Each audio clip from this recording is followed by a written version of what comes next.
Today, we are here talking with Lisa Curtis, the founder and CEO of Kuli Kuli, which is the brand that brought moringa to the United States. Lisa first launched the company after discovering moringa during her Peace Corps service in Niger, which started as a social impact effort to create economic opportunities for women farmers. It quickly turned into a nationally distributed CPG brand. Kuli Kuli is now sold nationwide in 11,000 retail doors, including Whole Foods, Walmart, and it was recently launched in Target nationwide.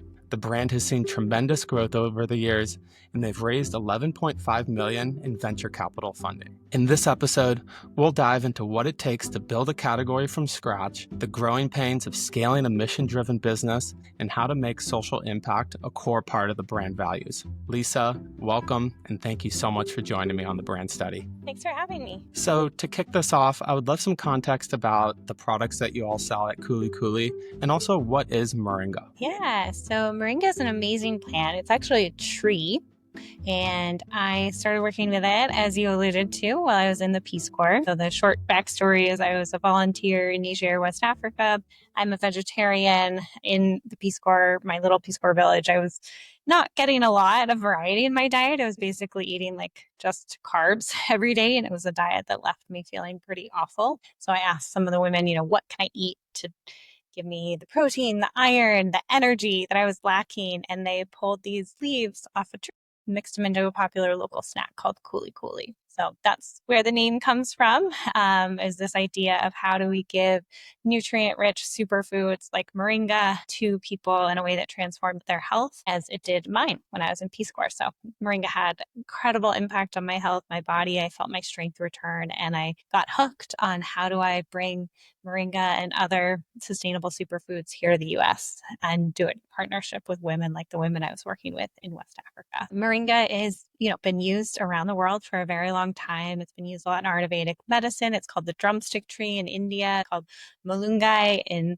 the Philippines, called moringa in Central South America. Just really hadn't made it to the US until Kuli Kuli started 12 years ago. That's really such an inspiring story. And when I was doing research, I learned that Kuli Kuli was the first brand to bring moringa to the United States. Now it's definitely a more widely available superfood. You see it in juice cafes across the country. And I'd love to hear, what was the inspiration and the spark where you thought the United States needs this? Yeah, so the inspiration was really like, my Peace Corps experience. It had the transformative impact it had on me. And then when I kind of realized the impact moringa had on my body, I started thinking about, all the superfoods you see in the grocery aisle, like chia seeds. When I was growing up, you didn't talk about chia seeds in your like chia pudding. You talked about chia seeds as something you use to like grow grass on a chia head, or like acai, for example, was not something that, 10 years ago anybody was talking about. So many quinoa, like we didn't have quinoa growing up. Like what? So many amazing nutrient rich plants from other parts of the world that have made it to the US and become, core staples for a lot of folks' diets. Like I'm obviously a super foodie, but I think there's a lot of people who have quinoa regularly, chia seeds regularly, acai regularly. And it just made me really think about moringa and the incredible potential it had to transform the health of, other Americans like me, while also transforming the communities where it was sourced from. So that was the real spark. I love that. And in the early days, how did you bring moringa to the market? Did you test the market beforehand? What did that first shipment look like when you brought moringa to your state? I've been doing this for 12 years, so I was 23 years old at the time, and really thought I was signing up for like a couple month long project. Had no idea what I was signing up for. Committed to these women. I was going to help them sell moringa in the US because that was the thing that they really wanted. And so the first initial stage was really just trying to figure out how to like import small amounts of moringa and then test it at farmers markets. Because as you can imagine, coming back from the Peace Corps, I had not a lot of cash. I had like $2,000 in my bank account. That was literally it. And there wasn't a lot of folks who were like eager to throw money at this crazy idea. So it was really like, how do I test and validate this idea with as little capital I can. And so for me, that meant farmers markets, but really being kind of smart. So we had a whole methodology where, everybody who came by, we took a short survey. What did they sample? What did they like? What did they not like? What was their average demographic? And we were able to get 500 people to try our initial moringa product and give real feedback on it. And that ended up being data that we could aggregate and then go to Whole Foods and say, hey, Whole Foods, we think we have your target customer converting at, 16 to 20% of the people who try this product are buying it. Here's what they like about it. You need this in your stores. And that became a very compelling proposition from our, super scrappy farmers market research. It's incredible. So you're actually selling at farmers markets, but then also using it for market research and validating the data. And what did that first product look like? What did the packaging look like? And what was the format? Yeah, so the first product was not very beautiful. It was, we were making it by hand in a commercial kitchen. I think it took us a long time to figure out just like how to import moringa from West Africa. That was a challenge. But once we started to get that under control, then it was like, okay, it was me and a few of my friends who had experience in startups and CPG. And basically, I pulled them in and was like, let's do this fun project together. And kind of nights, weekends, we all had day jobs. We're spending like all day on Saturday, like in a commercial kitchen, making the bars, packaging them by hand. So moringa bars was our first product that we were testing. And then all day Sunday doing consumer research at farmers markets. So it was totally exhausting, but we were pretty clear, like we didn't want to sell at farmers markets. Like that was never the goal. The goal was to like understand if this product had a real market at all. Kind of considered it a milestone of like if it sells in farmers markets, then like maybe we go all in on this idea. But like if nobody buys it, maybe we just kill this idea. Yeah, that's amazing validation and a great testing area. So from farmers markets, were you actually able to get it into Whole Foods with that data and with the validation that you gathered? Yeah. So we had a meeting with the Whole Foods Northern California buyer. Remains one of the best meetings I've ever had. Like I was so nervous, my very first buyer meeting. And she had recently seen this episode on Moringa by Dr. Oz. And so she was like fired up. And basically we walked in and we had all this data, had our whole pitch. And she was like, oh, Moringa, I love Moringa. Like we need this. We don't have any in our stores. Like this is great. And I was like, oh, is this how it works? Are all of my sales meetings going to be this easy? This is great. And of course, it is never since then been that easy. But it was a fantastic first introduction. So we got our moringa bars into all Whole Foods Northern California, which was a really great start. And then we sort of sold locally, expanded all of the West Coast, Midwest, and then we went national with Whole Foods in 2016, about 2 years after our launch. That is incredible. That really is the stars aligning. The chances that the buyer you're meeting with saw a segment on Moringa and then shortly after you had that meeting, you can't write that. You can't plan for that. That's just amazing timing, right place, right time. And we're going to get more into growth and retail a little bit later in the segment, but I'd love to focus on branding, design, and your social impact values. So I read a quote that you said, we fail forward. And I'd love to hear a little bit about what that means when it comes to the brand and the growth of the brand. Yeah, I mean, for me, I have been failing forward my whole entrepreneurial journey in the sense that I never worked at a food company before starting one. So I really was learning on the go. And I think in some ways it was the best way to do it because if I had known all of the like crazy complexity and like tight margins and, everything I was signing up for, I don't think I would have signed up. But you gotta love the innocence that comes in not knowing. And so I think we have done a lot of learning about what is the right way to build a supply chain from scratch. How do we really do that in partnership with small farmers? How do we be the best possible partners? How do we maintain quality from, literally like small rural parts of Uganda, Ghana to Whole Foods market nationwide. So it's been an amazing journey. And I think one of the things we talk about a lot is like we can and should learn from so many other people, but we're also doing something new. We're doing something different. And so like we're gonna fail sometimes. And that's just a part of growing. It's a part of learning. And as long as we're failing forward, then we're still doing great.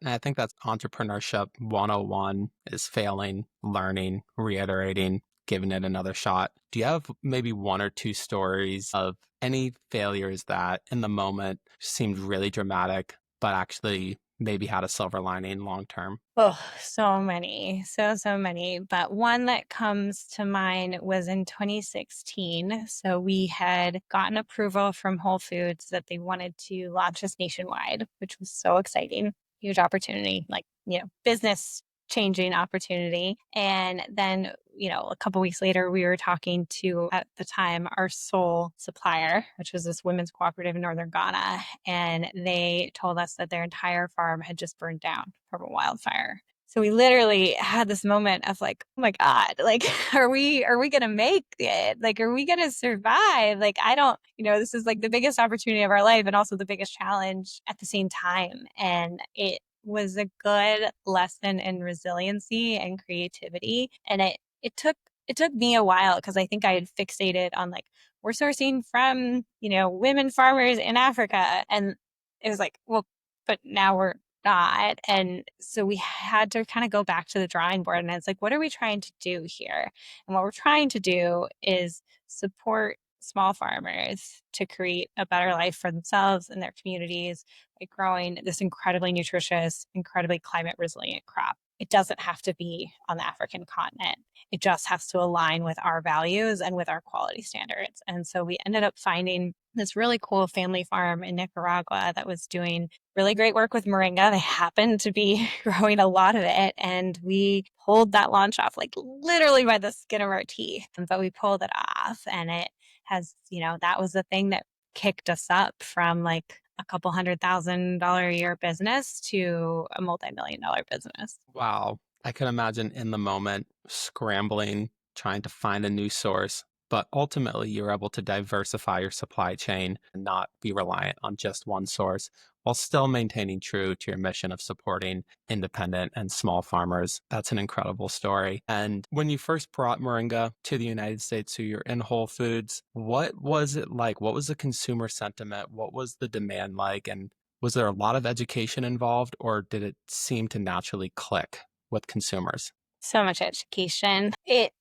is new. Moringa is new still to a lot of Americans. They have no idea what it is. So we did a ton of demos. I mean, we used to do like 400 demos in Whole Foods per year alone, let alone like the rest of retail.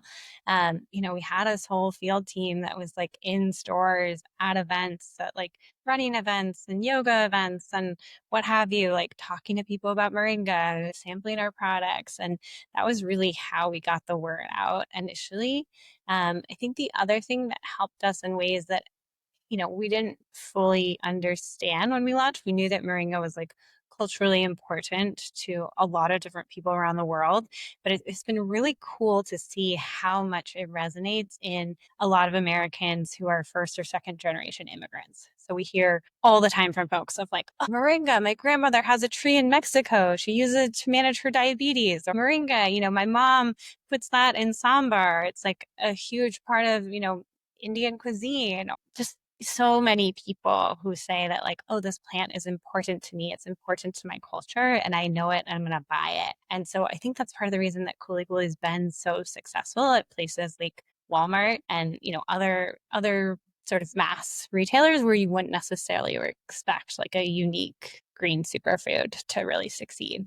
That is an assumption that you just couldn't predict going into a retailer like Walmart with such a specific and new product like Moringa. That is so fascinating that, yeah, it seems like a lot of people had that context and they were just needing that opportunity to be able to buy it at the place where they were shopping. And you mentioned that social impact and supporting small farmers really is part of the DNA of Kuli Kuli. I know that's core to you and your mission. Do you believe it also helped Kuli Kuli differentiate in the wellness crowd that is really competitive? Yes. Definitely. I think my running a mission-driven brand isn't easy. You're trying to balance a lot of things. You're trying to ensure you pay the highest possible price to your farmers. You're also trying to ensure that remain competitive enough on the retail market that you're selling. We talk a lot about like no market, no mission. Like we have to be a profitable, growing company to grow our mission the way we want to. But I think there are a lot of upsides, and sometimes those upsides are like hard to point your finger on exactly, because nobody goes into the grocery store saying like, what's the most impactful thing I can buy, what's going to like save the world today. That's not how we shop. It's not how we buy products, particularly not food products. We go in and say like, what do I need? What does my family need? Like, we need some snacks for lunches. Oh, we need some produce for this. Oh, I need the supplement for this. But what we want is for people to buy us for the benefit and stay for the social impact. We want people to really understand, kind of go deep on our packaging on our website and understand like, oh, this is a brand that like is supporting small farmers around the world. This is a brand that is planting millions of trees a year. This is a brand that all of their packaging is made with upcycled plastic water bottles. Like, this is a brand I can feel great about, and this is a brand I'm going to tell my friends about.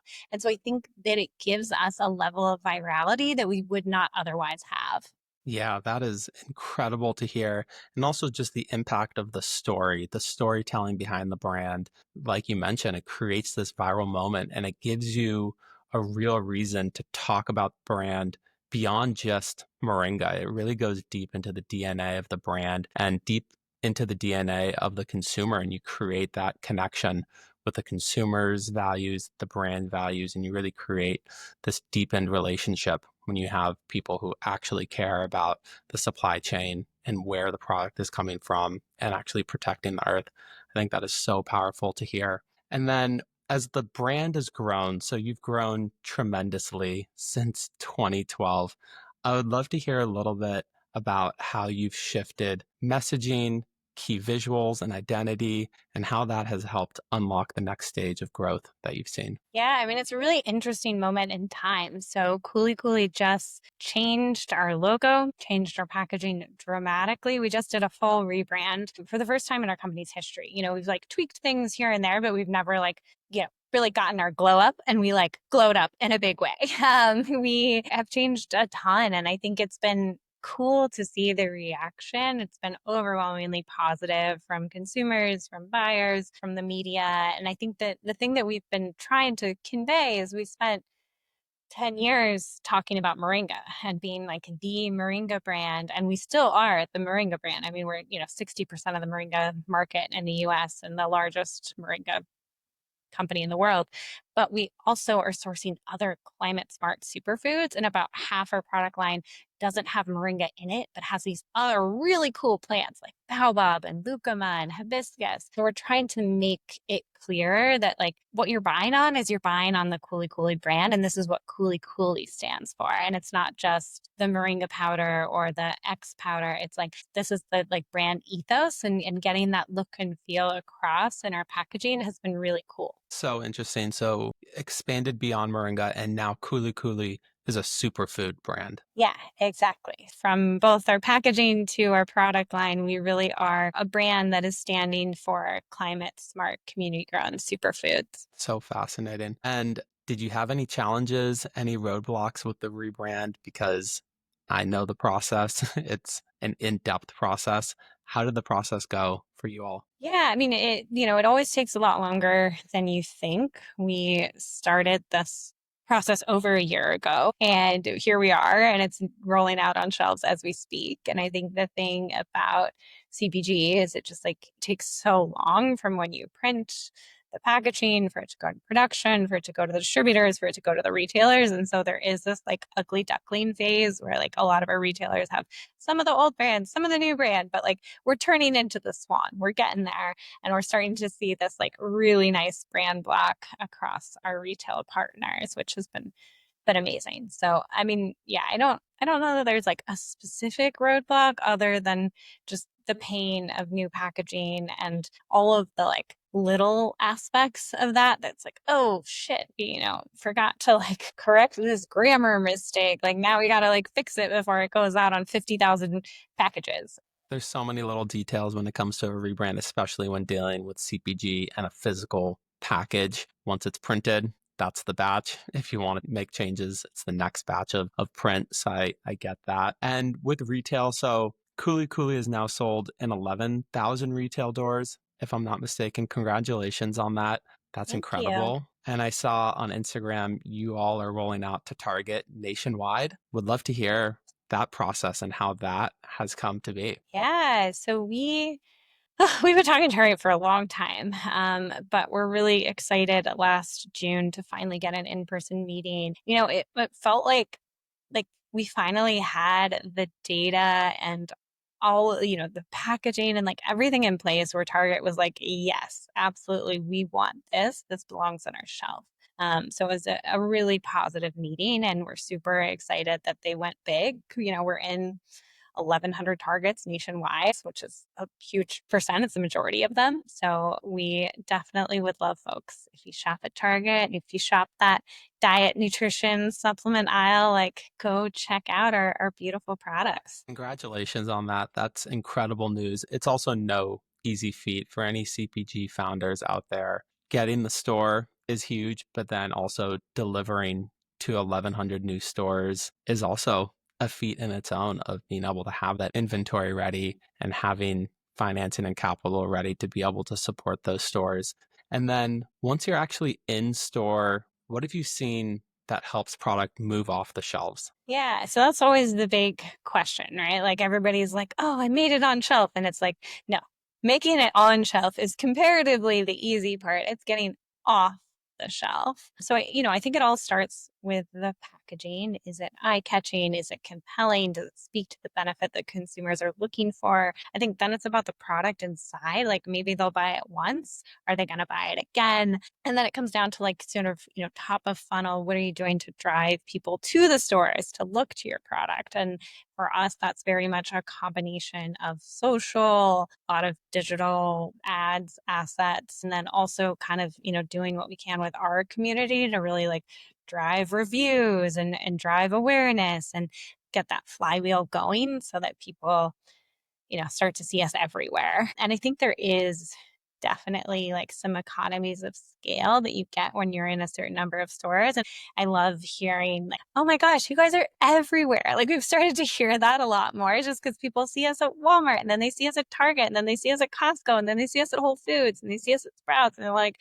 we're everywhere I shop. You must be huge. And I'm like, well, we're still a 10-person team, but we are we are doing a lot. 10 people. I did not know that. Yes, yes. We are a small but mighty team, growing, hiring a lot as we speak, but still quite small. Yeah, you all definitely punch above your weight when it comes to just employee count. Outside looking in, definitely thought it was a 50-person team just with how you all are everywhere digitally, advertisements, influencers, social, paid media, PR, and then also on shelves. So that's cool. That's inspiring to hear. And what is the current mix of direct to consumer and retail? Yeah, retail is the vast majority of our business. E-com fluctuates between 10 to 20%, kind of depending on the year. Yeah, but you mentioned that you still are utilizing digital marketing channels to create that top of funnel awareness for when people are in retail. So you're still doing digital ads and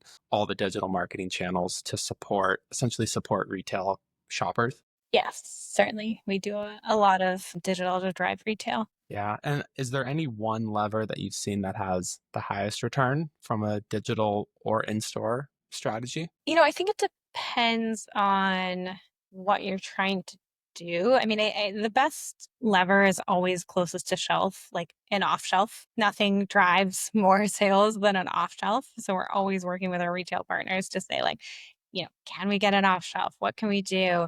And then I think like driving stuff around that, really trying to have like if we're off shelf in Whole Foods, have a bunch of shop with me videos of influencers going to Whole Foods, being like, oh my God, look at this great new product. Have our email newsletter going out on that, have some ads running on those. But I think you're never gonna get a higher ROI than like those in-store promotions. Yeah, and that's when people are ready to buy, they're ready to try, they have that consumer interest of potentially ready to try a new product that they haven't tried yet. They have that demo, and then you offer some sort of discount and promotion to try it. It really makes sense. And you mentioned that you've expanded beyond moringa. I'd love to hear a little bit about R&D and expanding new products and what that process looks like when you're getting ready to launch a new product line. Yeah, so R&D is less of a focus for us right now because we're having such insane growth with our existing products. Certainly we launched 8 new products last year. So we kind of go in waves of like this is our innovation year, this is our distribution year. We're in a distribution year. We,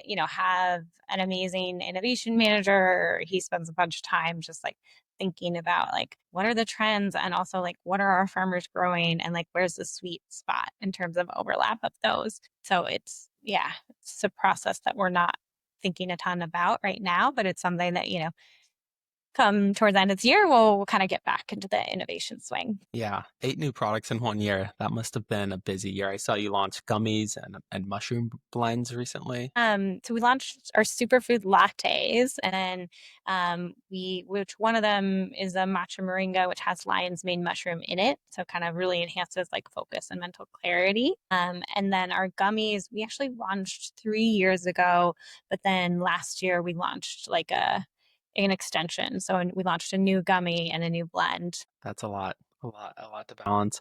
And I'd love to hear a little bit about raising capital for Kuli Kuli, a little bit about the early days, what those early conversations look like, and then what your Series A and Series B look like and how those conversations changed throughout the fundraising rounds.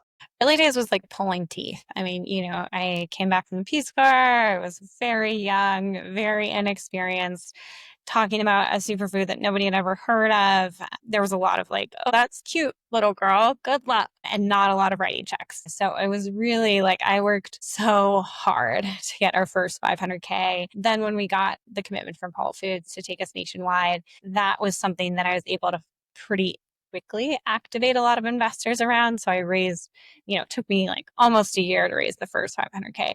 Then I raised the second 500K in 3 months. Once we were selling nationwide and could prove that we were successful, that was when I raised our Series A with a goal of like, hey, we now have national distribution. We need some marketing to like back this up and we need to build a real team. And so that was a pretty fun process. Actually, I like fundraising. I know I shouldn't say it out loud to too many people because not a lot of people don't, but I found it really interesting to just like meet a bunch of investors, did kind of every pitch event you can think of under the sun. And we ended up having quite a few competing offers from different investors who wanted to lead the round. And we ended up going with Kellogg. So we were the first company that Kellogg invested in through their venture fund. And that has been a great partnership. They've been like really supportive when we need them to be, hands off the rest of the time. But obviously, they have a lot of resources and can do a lot to help us grow. And then with our Series B, it was really about like, how do we expand beyond moringa? How do we kind of prove out that we are a superfood brand, that we're more than moringa, that we have the capacity to like source all of these amazing superfoods and create delicious products with them. And so that was, I think, a compelling kind of metric for a lot of folks. And, by that point, we were kind of crossing 5 million in sales. And so it was like you had enough traction to really folks could sink their teeth into it. Yeah. And I think bringing on a partner like Kellogg, it sounds like it makes a lot of sense. Do they help strategically as well or with distribution? Because Kellogg and retail, Yes. that Yeah. goes So hand in hand. they've helped a lot strategically. That's in our mind the goal of bringing on somebody with strategic expertise. Yeah, that's amazing. So with these rounds of investment, with expanded product lines, clearly growth is front of mind. Are you able to share a little bit about what's next, maybe what's coming down the pipeline, or just what the vision is for Kuli Kuli over the next 12 to 24 months? Yeah. So, I mean, our vision is really that our food system needs to change. because when you look at the main crops that people eat, it's rice, it's corn, it's soy, it's wheat. They are not the most nutritious crops. They are not the most climate resilient crops. And they're certainly not grown in a way that supports a lot of small farmers. And so what we think is that as our climate changes, our food system needs to change with it. And we really want to play a role in helping to bring these really uniquely sustainable, nutrient dense foods to the US market, doing it in partnership with small farmers around the world. And I think the sky's the limit of like how many products we can do that with. And we're seeing great traction. We're expected to double in size this year. So the next 12 to 24 months are going to be a very exciting time at Kuli Kuli. It's amazing. And that's an incredible vision and mission, especially considering there are so many areas, especially in the United States, where our food system can be improved. It kind of feels like it's prime for disruption in one way or another. So that's really cool to hear that you all are really looking to essentially reimagine how we eat, where we eat, and where we source from. And I'm going to take that vision question and actually push it out to a longer time period, 10, 15 years from now. Is there one thing you want people to feel and think about when they have a Kuli Kuli product? Yeah. So Kuli Kuli's whole vision is nutrition you can feel. So fundamentally, we want them to feel a difference. And I think our vision is that we're, in every pantry shelf in America, and that people really rely on us, and specifically that they feel different when they don't have a Kuli Kuli product. When I don't put my moringa powder in my smoothie, I don't have the same amount of energy. When I don't have this strawberry superfood latte, my digestion isn't as good. So we want them to feel the absence of us. That was Lisa Curtis, founder and CEO of Kuli Kuli. Thank you for joining me today on the brand study, and I'll catch you next time. Make sure to click the follow button on your podcast app so you never miss a new episode. If you're looking for more practical takeaways to grow your brand, subscribe to the Brand Study newsletter. It's packed with exclusive content, deep brand analysis, and real-world insights you can actually use. Sign up today at thebrandstudy.co. I'm Conrad, and I'll see you next time.